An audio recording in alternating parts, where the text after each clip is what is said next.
Welcome, everyone. I'm Lee Nadler, founder of Sherpa Marketing and chairman of the Advertising Club of New York's Board of Directors. The Ad Club is committed to keeping the ad and marketing community connected, even while we're at a distance. We have transformed the Advertising Club into a virtual clubhouse, providing members with online resources to help navigate these times. One of those resources is Ad Club's Conversations With series, an ongoing webinar which I will have a discussion with thought leaders who are also Ad Club members. We hope these conversations remind you that we're all in this together and that the Ad Club, your club, is here for you. This is now our fourth session of Conversations With, and I'm thrilled to have a discussion today with Terryn Lance.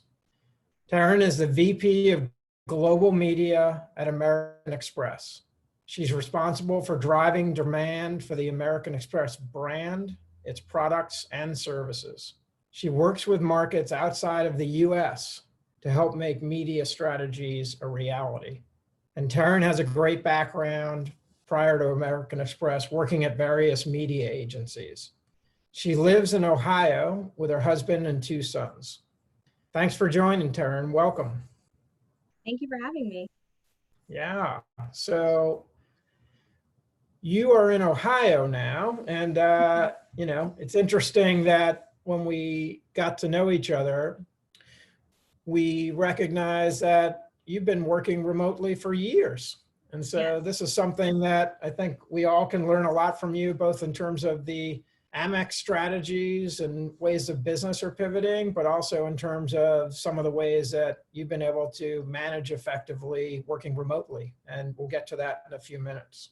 Yeah, I think you see everyone fleeing the city. I have already done that a few years ago, but so I can relate.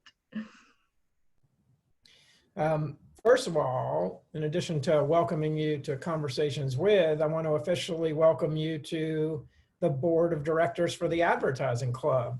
This is a new appointment for you, and American Express has been such an amazing corporate partner for the Advertising Club in so many different ways. And we really look forward to your leadership and getting involved in ways to take that forward. Yeah, thank you. Likewise. Awesome. So let's get into it. As you know, we talk about kind of three different areas in these discussions, and I'll remind people who are just tuning in now, we have an opportunity at the end for questions, and I'll try and get to as many as possible. So do submit your questions in the Q&A section. And also today, we're going to try something new. We're going to launch a poll about halfway into this, and we encourage everybody to participate so we can all learn from each other and engage. So first things first, let's talk about Amex and some of the programs that you work on, and specifically how some of those programs have had to pivot during this time. Yeah, thanks. So I'm going to talk a little bit about what the company's doing to pivot, because you have to talk about that in order to talk about how you're shifting your marketing. So anyone that is an existing Amex card member knows that we have a really rich history in products and services that center around travel, dining, and entertainment.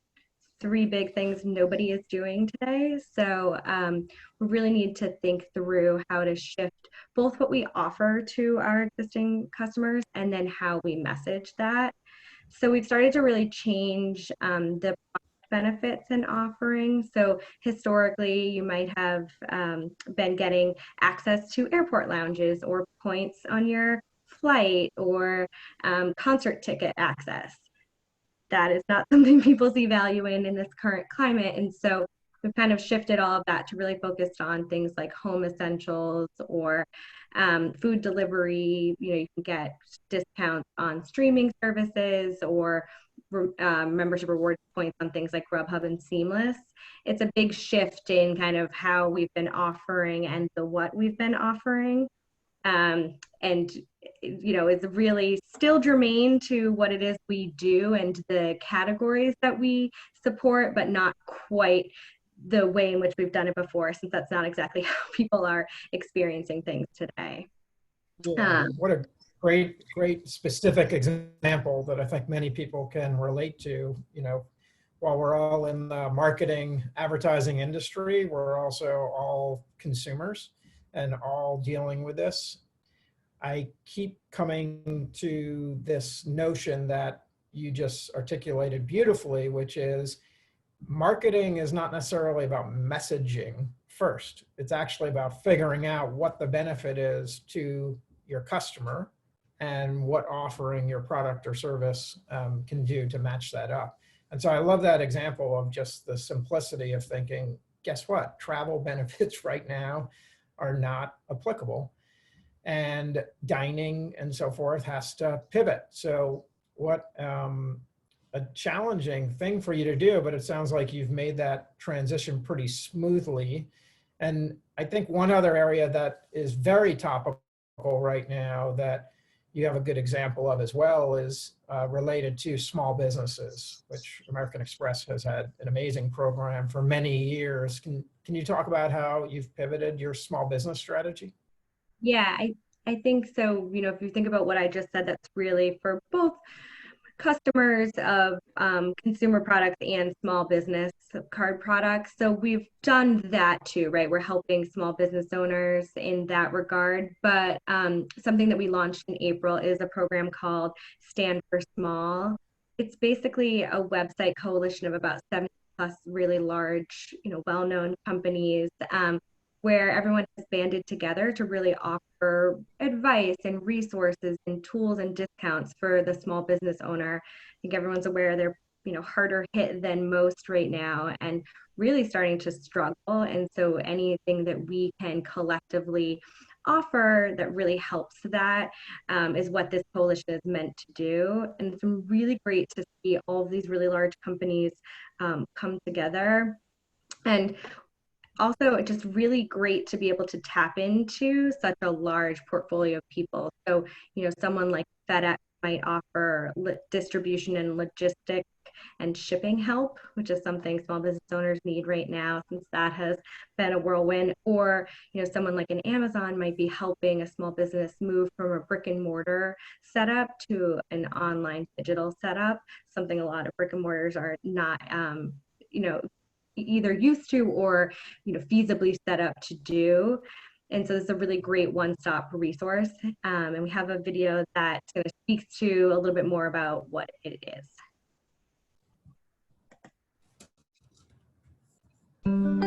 Our nation has come to a standstill, and it's impacting small businesses everywhere. To move forward, we need to take action. Introducing StandForSmall.com, your one-stop shop with resources, offers, and tools from a growing group of companies that want to help your small business get back to business. Get started at StandForSmall.com.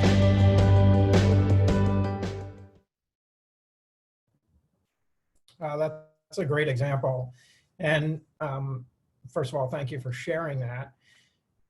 It's an example of another trend that we're seeing in each of these conversations, which is really kind of shifting from a sale focus to more of a service focus. Is that a correct way to look at it?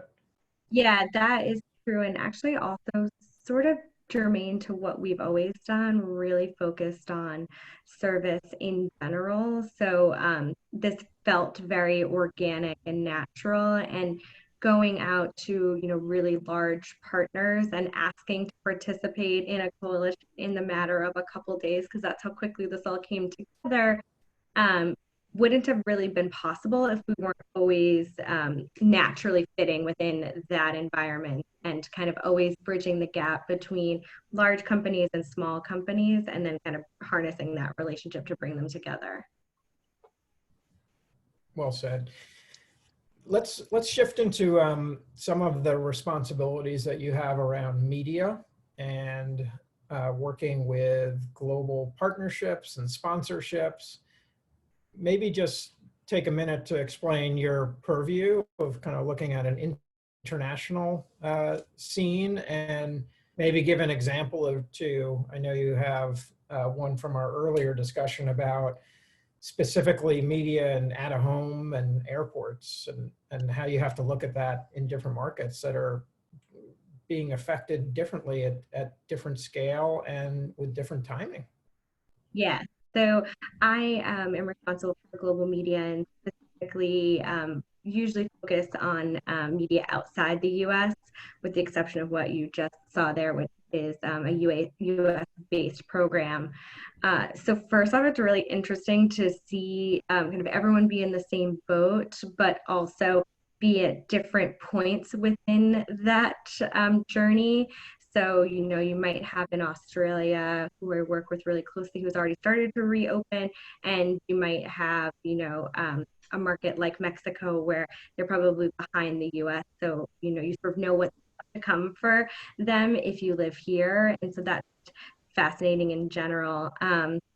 But really what we're focused on from a media perspective is just thinking through, like, how does all of that shift now? What is the appetite for different types of media channels, and really what are people doing? So the example I'd given you around out of home was, of course, this year we decided to buy a lot of out of home in airports around the world, where we were going to message to card members who were traveling abroad ways in which they could use their card in that market and some of the benefits experience. Lo and behold, nobody is traveling. We're unable to get into these airports and even post messaging or creative if we wanted to in certain cases. And so it's a little bit of a wait and see approach right now, because I don't think we have a great solve for what is the right kind of shift in message. And also, even when you have that ready, who is going to be the first person or first group of people to venture out into airports and traveling again? And that'll also vary market by market. Less hard hit markets are ready to go and opening borders, and we had a buy with Italy, and that is an entirely different conversation. But what's been really great about all of the conversations is everyone has been approaching it in a partnership and respectful relationship manner. It's not about the dollars and the cents or the transactional nature that sometimes I think, paid media can go the way of, but really about the partnership. How do we help each other? How do we, recoup investment if not really the traffic or the scenario that we had purchased, and really work through everything? You never know in situations like this how it's going to play out, and if people are going to really be sticking to existing, whether it's contractual language or whatever it may be. But I've found that everyone has been really empathetic and compassionate about the situation that we all find ourselves in. And that's really nice to see. Nice. And I bet that goes a long way toward building long-term relationships, right? Yes. So the long game, I think, is what we love doing, which is smart. Yeah. Speaking of the long term relationship and game, American Express has been a sponsor and partner at the US Open for many years.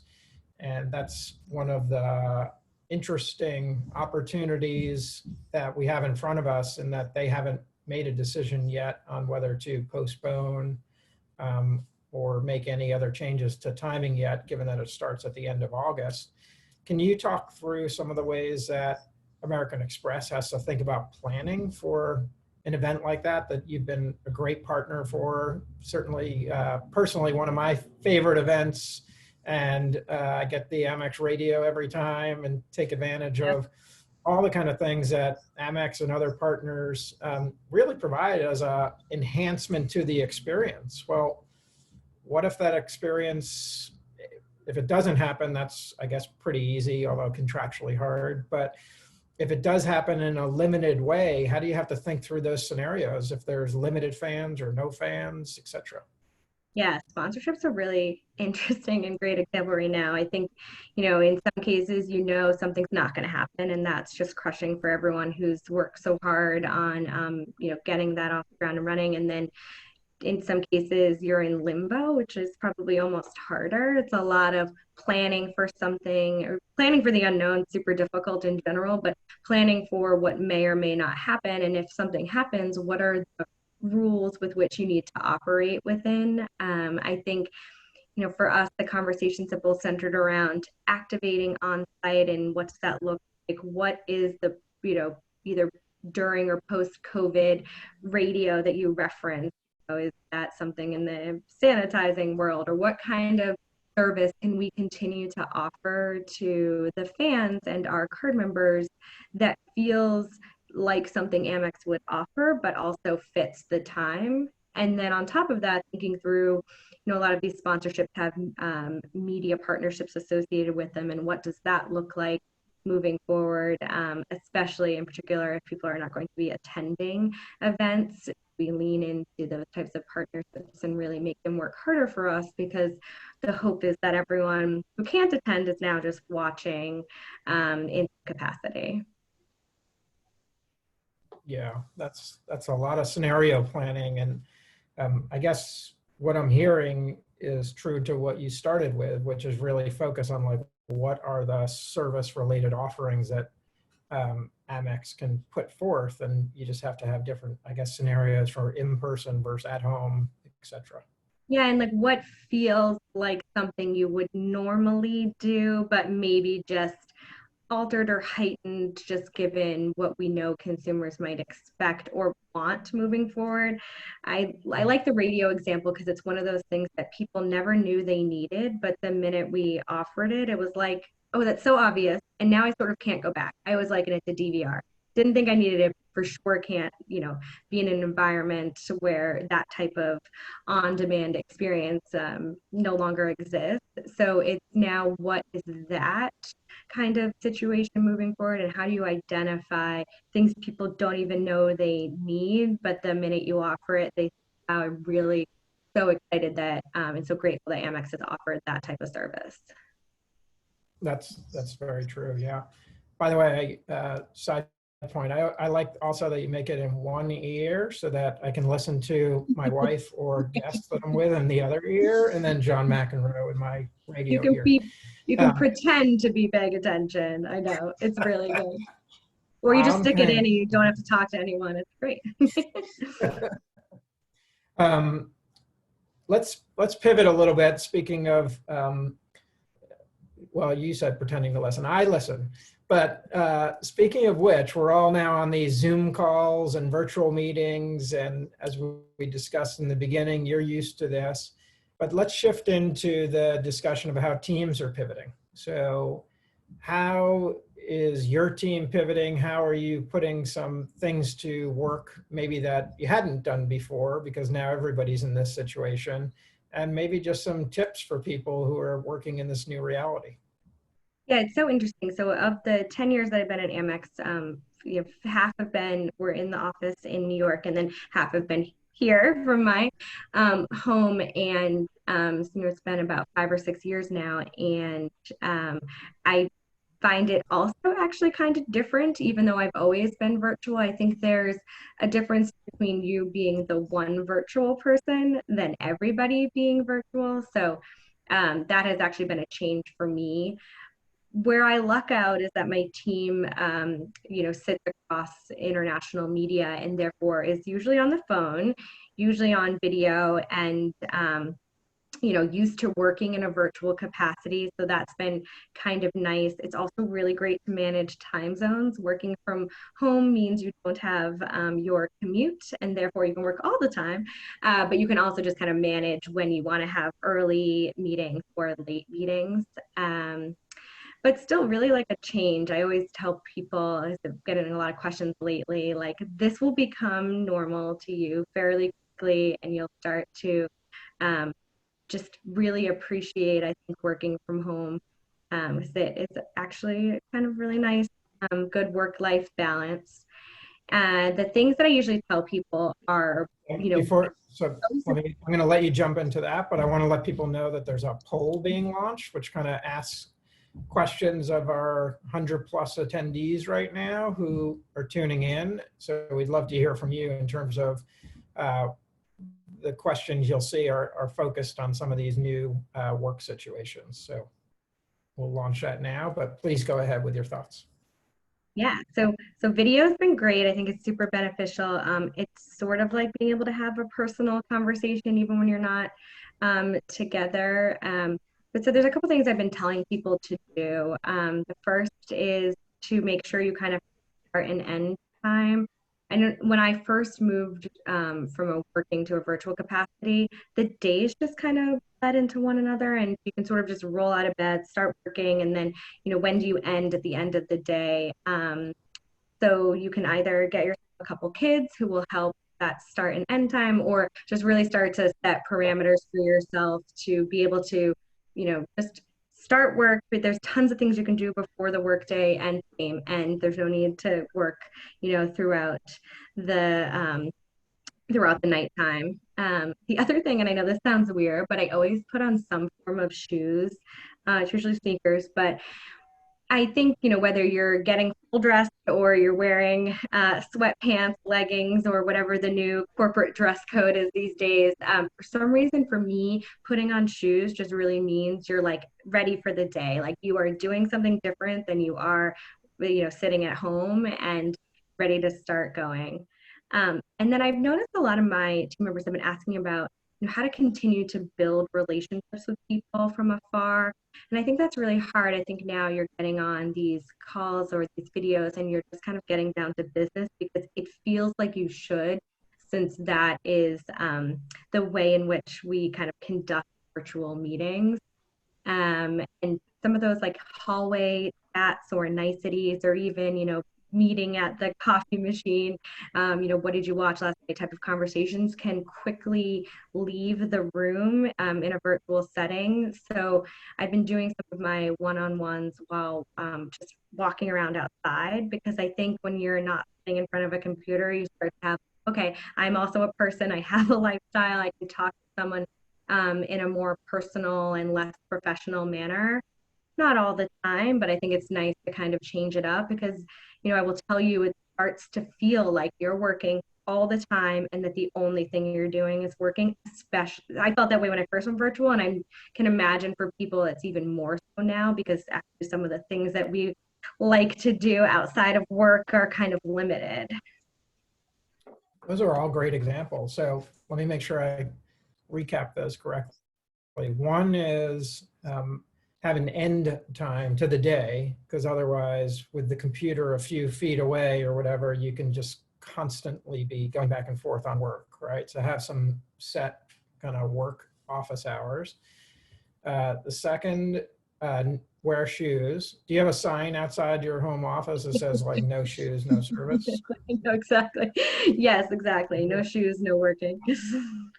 And the third, which I love, because I used to love to do walking, quote unquote meetings, when you have to have like either a personal conversation or maybe, a not easy conversation that's so like repetitive, but really want to kind of explore different things. It's so nice to walk and talk with somebody, whether it's in a hall or outside, but you can do that virtually, right? You can put on your headphones or whatever and walk and talk and maybe show the person where you are on FaceTime, or not, just kind of actually like just be outside, right? Yeah, and I obviously safely with a mask and all that, but just don't be sitting in front of your computer the whole time. Yeah, and for anyone who's in New York, you're so used to, you probably don't even notice you're doing it, walking everywhere.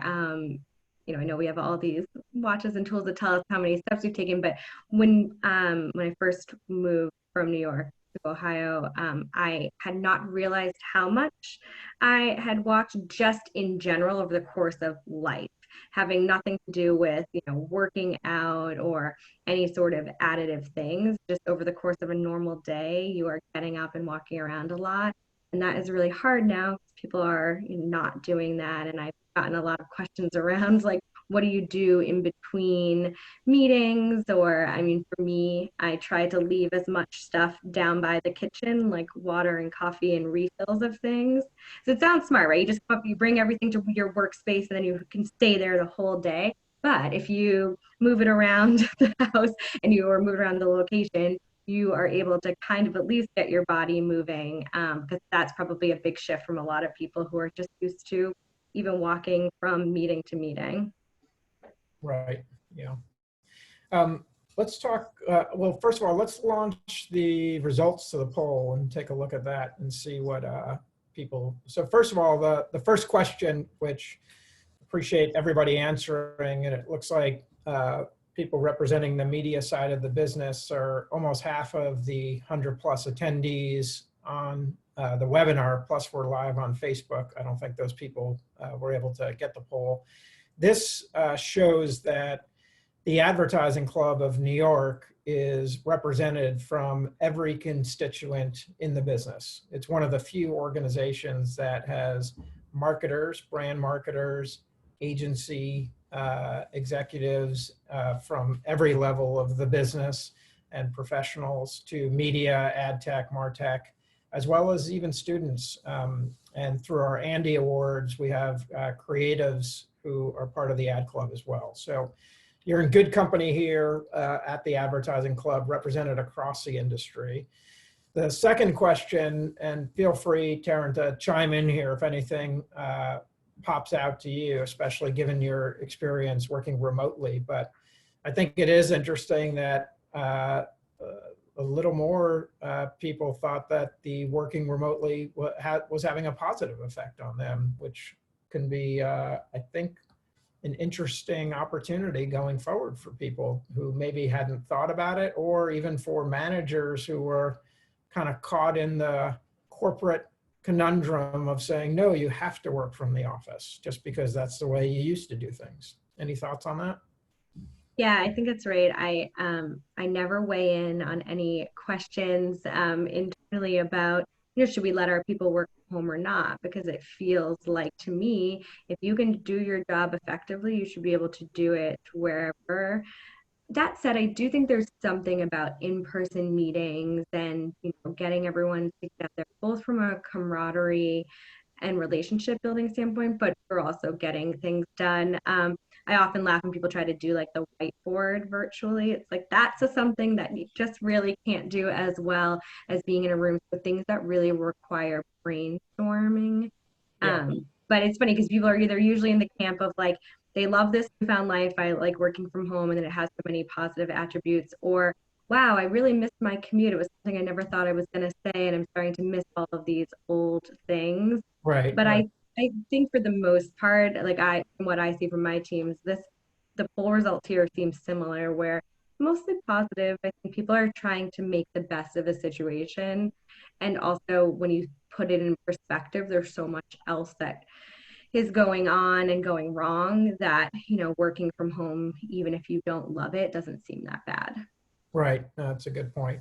And again, what's interesting on this topic, I was about to say, it doesn't have to be an either or. This is a people-based business. And as you said earlier, talking about one of the pivots you made, it's kind of coming across of how something feels. Like some of those things you do need to have that human interaction to kind of get under the skin, so to speak, of things. But, one of these questions here in the foreseeable future would feel safer and more productive, by the overwhelming choice was a combination of working in the office and working remotely. So we'll see how things progress, and we'll continue to obviously have to deal with certain realities, but also hopefully all make the best of the situation and also find not only other ways of working, but other ways of living, because some people are kept out of certain parts of the industry because they live in a certain place. And that's probably less of a hurdle at this point. Definitely levels the playing field a lot, which is kind of nice. I think time zones aside, because that's something I deal with a lot, but in general, everyone being in the same situation and kind of having the same access and presence really starts to level the playing field, which, is either good or bad, depending on how you're going to seize that as an opportunity. And I feel that way globally too. I'm not normally in a situation where everybody around the world is in the same scenario. And so it's actually been comforting to see. I don't know if misery loves misery loves company, but in this particular case, normally you've got a lot of different cultural norms or translations of things that are looming around where not everyone feels like they're on the exact page. But Right. I can tell you that this is the first time in many years where everything, even globally, all the conversations they start the same, they kind of progress in the same way, they end the same, and we're all kind of feeling the same feelings, which is really rare. It's kind of fascinating to Yeah. witness if you think about it. Right. It is an equalizer in a way, as you said. Any career advice for people, either looking to kind of say move from an agency to a client business like you did, or just as you've evolved now in different steps in your career, or any career advice you've been given or career advice that you would like to give to people who are listening in? Yeah, the best career advice that someone gave me is this notion of the fact that we as people are juggling a lot of balls. So, you've got your home, you've got your family, you've got your work, you've got your friends. And if you're juggling and one of those balls falls, obviously all of them fall. And I thought it was a really interesting perspective because I think you're normally trying to, focus on a bunch of different aspects of your life where you're really leaning into something. But if you do that, then it's at the expense of something else. And it really is this fine balance. If you don't take the time to really focus on things, I think people do this when they get sick, right? They say, oh, I'm just power through, no big deal. And then that comes at the expense of all of other aspects of life. And so, just really making sure that you're not neglecting certain facets just because you want to do really great at work, because actually you won't be really great at work if you don't get to be fulfilled in all of the other areas of your life. So that was the best piece of advice I was ever given. I think for people, what I have found in my own experience, especially by going virtual, and it's funny, I normally say this, but it of course has a whole new spin, thanks to the pandemic, but is that everything is a possibility. So don't discount it just because it's not something your company has done before. Again, I've said that always, but I feel like it probably has more truth to it now. If you had asked me when I started at Amex if I was going to be a virtual employee and for as long as I have been, I would have, of course not. Amex doesn't allow that, and I wouldn't do that. And it's just, you find that if you don't ask a question or if you don't propose situations, well, then the answer is no, because you're not even getting the chance to ask. But if you just ask it, you never know, and maybe people will take a chance. And so I feel like people shouldn't just operate in the confines of what has been done historically or what they think is allowed. I don't want people to go crazy and suggest all these new things, but I think that there is a nice balance between those and really trying to push the envelope a little bit, because what you think is normal or what your company has said is normal doesn't necessarily always have to be the case.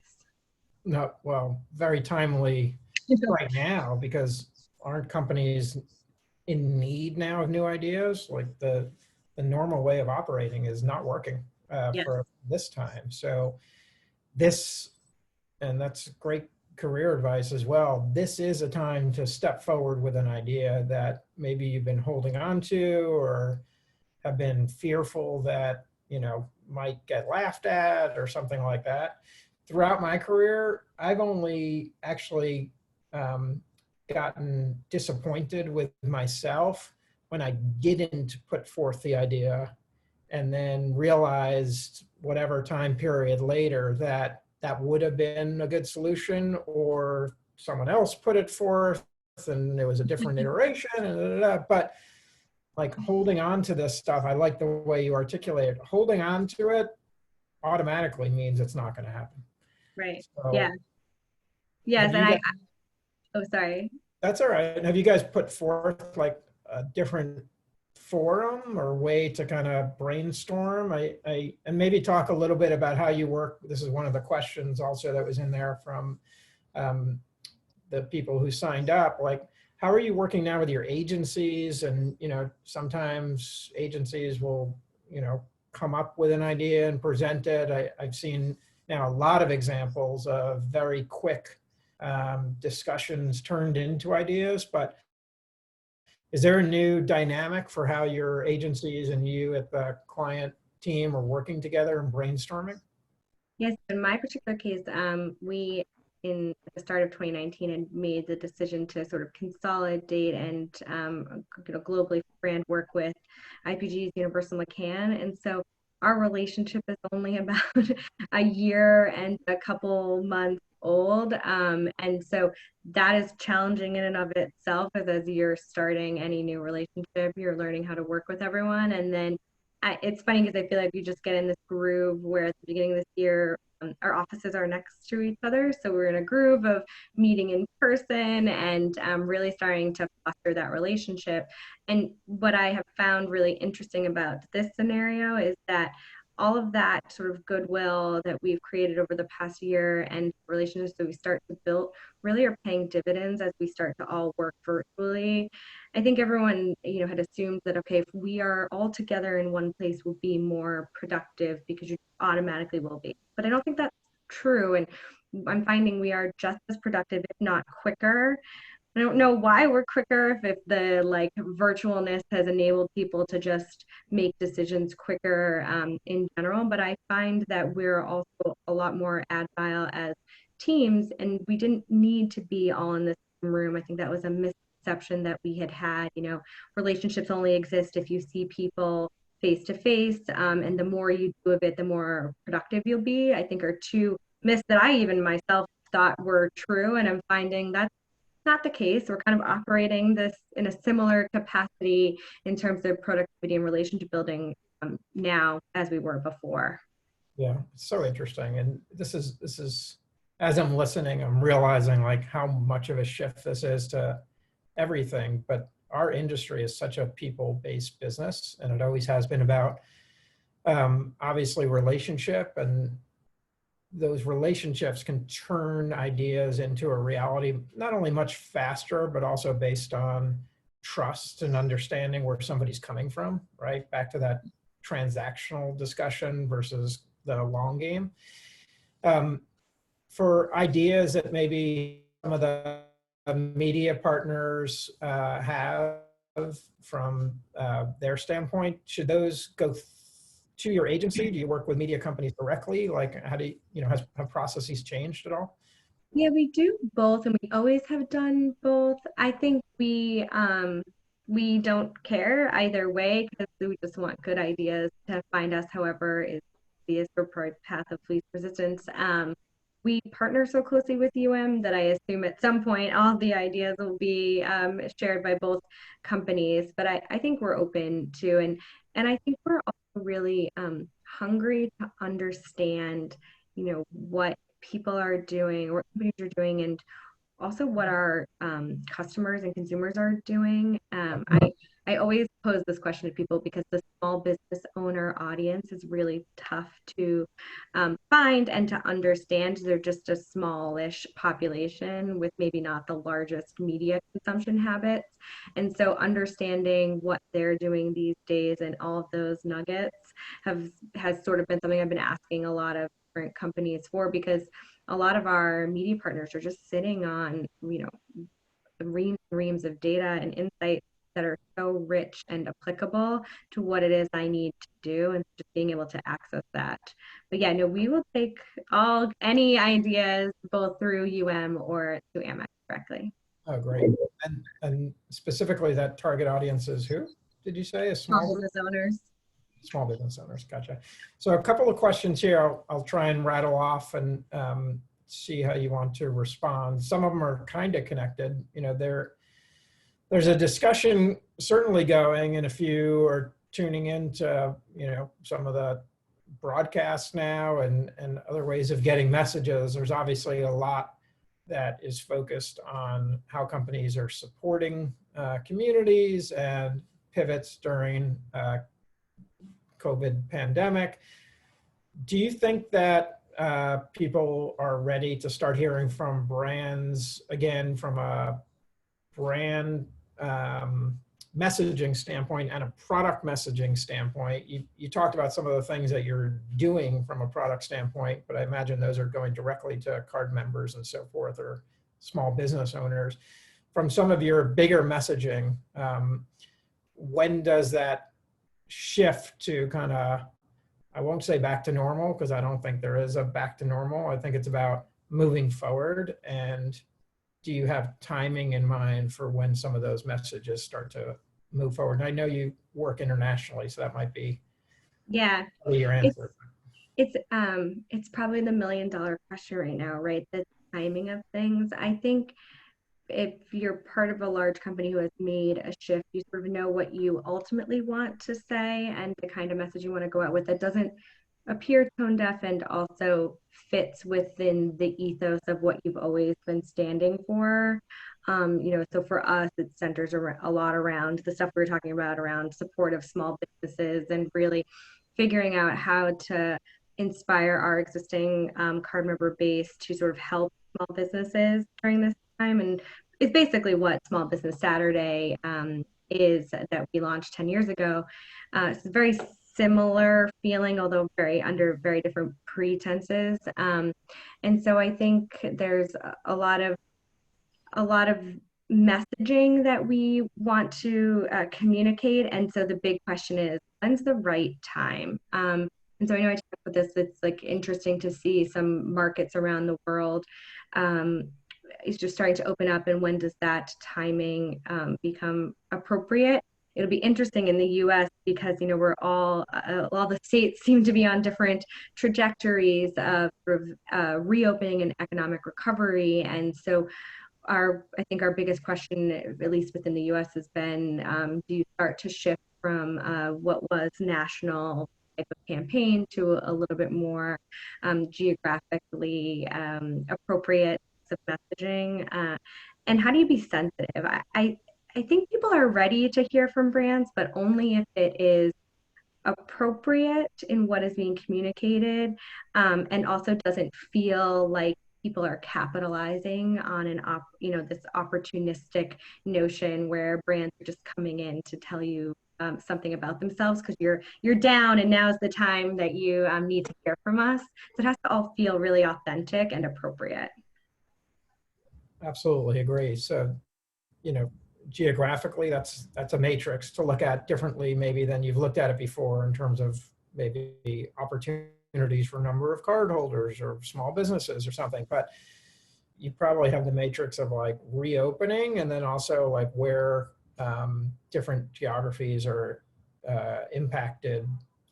And I don't know if you're are you setting up this kind of criteria matrix to look at things that way? Yep, there's lots of criteria. We're using a lot of research around sentiment too, just to really understand, because it's fine if a state or a country reopens. It doesn't mean anyone's going to operate any differently than when it was, quote unquote, closed or locked down. And so really understanding, it's interesting, similar to your poll here, like you've asked some questions around like what are people feeling about moving forward, and I think every day that starts to change. I think that's been the most difficult part of all of this is it's like whatever you decide one day and the next day transpires and you look back and you think, does that decision still make sense under this current climate and what we know now versus 24 hours ago? And I've really started to see us, at least as a big company who's not normally the most agile, really start to digest data on an ongoing basis and really start to shift and pivot. Of course, you need to have plans and provisions that, have start dates in mind, but being tied and wed to those start dates no longer really exists for us, and really thinking about how to be as flexible as possible. And what I think is really interesting is that starting to bleed into our media buys and media strategy and thinking. How do you maintain the utmost flexibility, because you're not exactly sure where we're going to need to shift, or a message or a communications platform that might feel right now and we plan for and we go out with might need to be pulled down or tweaked or shifted entirely at a moment's notice, just based on what we are seeing. And so I don't normally buy, flexibility is great, but I don't normally, plan and buy media based, a lot are centered around where can we have maximum flexibility. But I think that's something we're really thinking through now, and will sort of change the makeup of our channel allocations and investment decisions. Yeah, I bet. You reminded me of a quote, and we're going to get to your quote in a second. This won't be my official quote. I have another one, but you reminded me of a quote from Mike Tyson. I don't know how many times he's been quoted, but his quote said, every boxer has a plan until you get punched in the mouth. Yes. So Yeah, your plans are great, right? Like I think back to what the plans were for this year, and they kind of make me laugh now. It's like couldn't be more irrelevant to what people want to hear about and what people are doing. And it sounded great at the time. But I also feel that way about while we've been in this situation. Really, I know I said like the things change, but you really do make a decision, and then in hindsight, less than 48 hours, it kind of either does or doesn't make sense anymore. And that's not a normal way of operating, especially in our industry. absolutely true. But to your point, making the decision is actually key also, because so many of us are in an uncertain times, and being in the limbo almost makes it more difficult, right? Taking some action based on the best information you have, and some of the data that you're getting really has to be used, because we're all in such a different situation geographically. Again, your state's opening, New York City is not. I'm feeling a certain way. It can't be based on our personal feelings or situations. But I really want to thank you for being so open and sharing your thoughts personally and professionally. Again, thank you for joining the board of the Advertising Club of New York. You're going to be a great addition. And wanted to ask you to share your quote, and then I'll share my official one, and just kind of end us here with a few words about what's coming up next. Yeah, and thank you so much for having me. I'm looking forward to being part of the board, and I really appreciate you doing this with me. So let's see my quote. So it's from Ellen DeGeneres, and it is, follow your passion, stay true to yourself, never follow someone else's path. Unless you're in the woods and you're lost and you see a path, by all means, you should follow that. And the reason I really like it is because I think there is this balance between sort of striking your own individual needs, desires, and wanting to kind of have your own mark on whether it's work or life or this world, with politely borrowing other people's ideas, and this need for not always reinventing the wheel. And how do you kind of do one but not all the time, so that it's not super exhausting, and be able to also borrow from wherever ideas have been great. Not everything needs to be net new. That's great, and I love the explanation. And as you know, I have this blog called the Sherpa Path. You can see the flag behind. So I love that you chose a quote with a path, which I think is very relevant today, because this is evolving, right? And we have to keep moving on the path, but you're not sure exactly what might come next. And I think that's part of the comfort that we're all going to have to gain, that we're going forward and we're on a path, and we might not know exactly what's coming up next. But it's surely good to have the right teammates with you and goals in mind and so forth. The quote that I have is from Oliver Wendell Holmes, and it says, he said, "A mind that is stretched by a new experience can never go back to its old dimensions." Love that. So very true right now too, right? No one will be able to go back to life exactly the way it was, because you'll never be in that scenario again. It's so fascinating. Yeah, and again, I think this is taking the positive approach to that. Again, obviously very sensitive to all of the very tragic and difficult things that are going on with a lot of people's lives. And we, of course, put our hearts out to everybody being affected. There are opportunities in some ways for people to evolve as a humanity, as a race, as a group of people, as an industry, and individually. And so we have to look forward. So speaking of looking forward, our next conversations will be on June 2nd with Sandra Sims Williams, who's also a board member of the Advertising Club of New York, and she's a Senior Vice President of Diversity and Inclusion for Nielsen. So we hope those of you online tuning in, we appreciate you tuning in. You can go to the Advertising Club's site and look in the virtual clubhouse. You'll see the conversations with. If you missed any of the last ones, they're in there. This recording will be in there. It'll take a few days, and you can then sign up for the next one on June 2nd. So Terryn, again, thank you, and thank everybody who tuned in, and hope you have a wonderful rest of the week. Thank you.